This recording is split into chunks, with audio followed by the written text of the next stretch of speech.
કચ્છમાંથી પાકિસ્તાની જાસૂસ પકડાયો છે। ગુજરાત એટીએસની ટીમે તેની ધરપકડ કરી છે। પકડાયેલો આ શખ્સ પાકિસ્તાનને માહિતી મોકલતો હતો। આરોપીને લઈને અમદાવાદ હાલ ગુજરાત એટીએસની ટીમ છે તે પહોંચી છે। પકડાયેલા શખ્સની એટીએસની ટીમે પૂછપરછ છે તે શરૂ કરી છે। ગુજરાત એટીએસની ટીમે આ શખ્સની ધરપકડ કરી લીધી છે। આ પકડાયેલો શખ્સ પાકિસ્તાનને માહિતી મોકલતો હોવાનું સામે આવ્યું છે।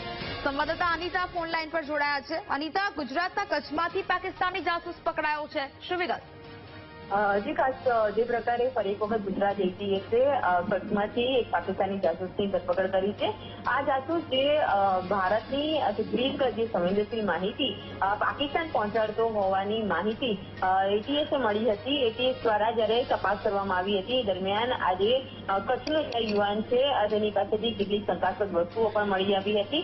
તેને લઈને તેની ધરપકડ કરીને ગુજરાત એટીએસ હાલ અમદાવાદ ખાતે પહોંચી છે અને ટૂંક સમયમાં આજે જાસૂસને લઈને મોટા ખુલાસા કરી શકે છે। ખાસ તો ગુજરાતની જે સંવેદનશીલ ગણાતા જે કચ્છ ઇન્ટરનેશનલ બોર્ડર પર જે હંમેશા જે પ્રકારે એટીએસ અને સુરક્ષા એજન્સી તપાસ કરતી હતી દરમિયાન ઇન્ટરસેપ્ટર દ્વારા કેટલીક શંકાસ્પદ માહિતી આપલે થતી હોવાનું જે એટીએસના ધ્યાન પર આવ્યું હતું। તેના આધારે તેમણે જ્યારે ટેકનિકલ એનાલિસિસ દ્વારા તપાસ કરતા કચ્છમાં આજે પાકિસ્તાની જાસૂસ દ્વારા ઘણી શંકાસ્પદ માહિતી પહોંચાડી હોવાનું ખુલ્યું હતું। જેને લઈને હાલ તો આ કચ્છના જાસૂસની ધરપકડ કરવામાં આવી છે। તેની પૂછપરછમાં આ કેસમાં નવા ખુલાસા થાય તેવી પણ શક્યતા છે। બિલકુલ અનિતા, જાણકારી બદલ આભાર।